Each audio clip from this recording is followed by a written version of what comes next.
So, Cassidee, it's the final day of PAX. Yes, it is, and I can feel it. It's catching up with me. So, we went and saw a bunch of games today. I'd say that it was a surprising day. I wasn't expecting too much from Sunday. I think I enjoyed more games today than I did yesterday, and I mean, it's comparable with Monday by far. Friday? Whatever. Feels like Friday. It is Sunday. I don't know. I lost track of time. It's all gone. All right, so the first game that we saw today, I'd say, is arguably the best thing that we actually saw, and the biggest arguable. surprise. It's pretty great. What do you think? Talk about it.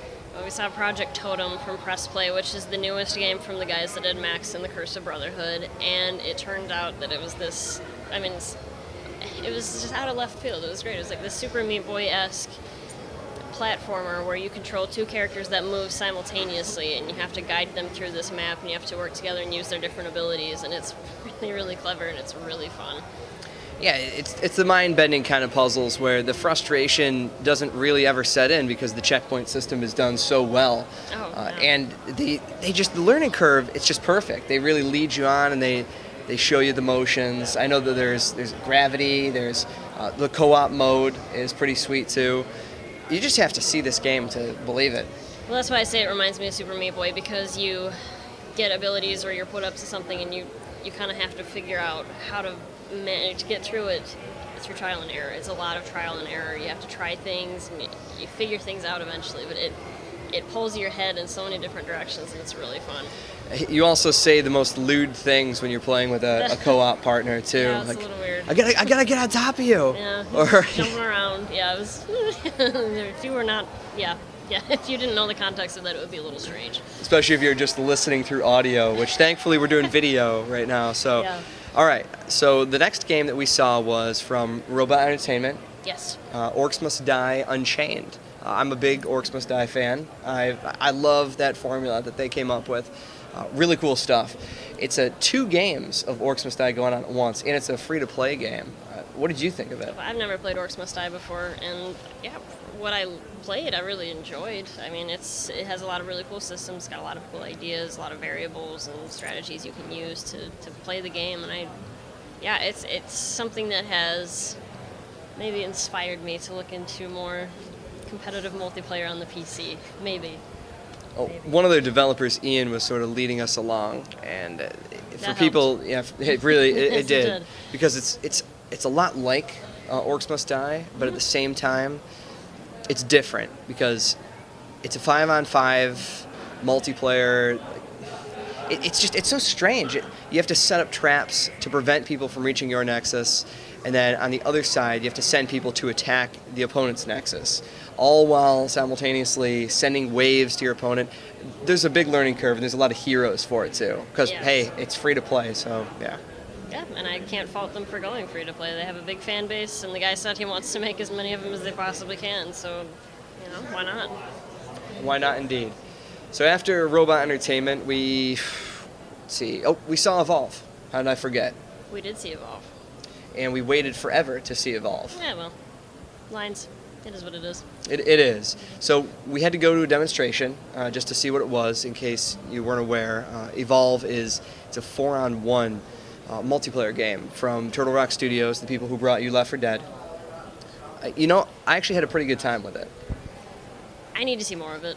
To be honest with you, I really don't have much of an opinion. It was a shooter, and there were people running around, and there was a big monster in the middle. That's really all I know of it right now. I didn't feel like we got enough of a chance to explore the depths of everything and see how people really do have to work together, just because we had like 10 minutes to get through a match. Right. Yeah, I mean, I played support, and did you play Assault? I played Trapper. They give you a nice little bracelet so you know what you're playing. Yeah, and I think the Trapper, you get like a harpoon gun, which is supposedly, I think, to slow the monster down and kind of hold them back so that people can attack it. Yeah, I didn't see how effective it was. Yeah, I wasn't sure. But we wasted that beast because people who play it at the convention. All right, so the Goliath has 3 different stages, and once he reaches 3, I guess it's super hard to take him down. As soon as we got into the match, the guy who was playing the Goliath, who had like a 30-second head start, somehow was already level 2. I don't think it was as soon. We had like a minute at least. But yeah, it was pretty quick. It was really quick. Before we even saw him, like he was level 2. So I thought we were going to get absolutely molested by this thing, but he just came out in the open for whatever reason. We started using all of our abilities, and each class has different things that they're able to do. But you're right. I think we need to see more from it because that has to have perfect balance for it to work. Yeah, yes, it's beautiful. I will say that. I was Absolutely. very, very blown away by how gorgeous the visuals are in it and how detailed they are too. But yeah, I don't have much of an opinion on it because I don't feel like I know enough about it. I didn't get enough of a feel for it, I think. So after Evolve, we went to Petroglyph, RTS Masterminds. They've been around forever. Yeah. This is all you. So we saw Grey Goo. I got a chance to play it. A very weird name, very strange. But the guy explained it well. I mean, it's what we looked up on the internet last night. Yes, when nanomachines take over the world. Yeah, essentially. So Very bleak future. it's a real-time strategy game in the vein of, I'd say, if StarCraft and Command & Conquer and maybe Little Supreme Commander had a baby. So they want to make it convenient for people to jump in, for those that have never played a real-time strategy game before. But at the same time, they want to make it more accessible, because if you've ever seen the Korean esports scene for StarCraft, it's ridiculous. You know, they're going, Yes. they have an APM meter in the replays, actions per minute, and with that, you can just press some stuff on the keyboard to bring up a toolbar that's with you the entire time, and you can build whenever you want. So I just thought intuitively that game is going to be pretty cool, and we're supposed to see it later on this year. I know you're not too big into real-time strategy games. All I know is in the time it took for you to play the demo, I went and bought a t-shirt, I took several photos of cosplayers, made a trip to the bathroom, and came back with time to spare. So Yeah. that is not a game that I will ever play. Because you're an experienced one with these two. So it looked cool, and strategy stuff again. It's just it's not something that I'm familiar with. It's not in my wheelhouse. So what did you think of Phoenix Fire's Source? Source is very interesting. I think it's very early. I think there's not a lot in that game yet, but I liked what I saw. It running on PS4, was it? Or was it running on PC? I think that was running on PC. Okay, yeah, there were a lot of particle effects that were really pretty, so the visual design of it is really neat. It kind of gave me a weird... It looked like Journey. It kind of reminded me of sort Journey in of, some sort ways. of. Not a lot of enemies at all. They really No. want you to enjoy the environment.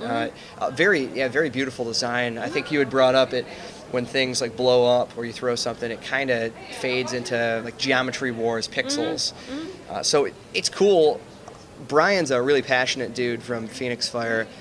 I think that he loves Metroidvanias. So there's going to be a lot of secrets, a lot of reason to explore. There's going to be no text in the game at all. So they're just visually going to try to lead you through to figure out what's going on with it. Kind of like a game that we're going to talk about here in a minute. Yes. But Source is pretty cool. It's on Kickstarter right now. So if you want to see what it looks like, I say definitely go and check it out. Yeah, I liked what I saw, but we didn't see much of it. It didn't look like there was a whole lot going on in the world itself. But again, it's really early on, so it's hard to judge it by that. So let's talk about that other game, Fract. OSC. Yes. Fract is cool. It's a little bit like Proteus, but I feel like it's got a little bit more going for it than even Proteus did. So the idea is, and it was funny because they even warned me before I started the demo. And they're like, no, we will tell you. We're just going to drop you in there. There's nothing that's going to tell you where to go. And I'm like, all right, I can do this. And it's just it's a music exploration game. So you walk around in a world, and the way he described it, which I really liked, is it's kind of 80s-ish. There's a lot of neon. There's a lot of ethereal kind of sounds and noises. But as you start to progress and as you start to solve puzzles, you unlock things.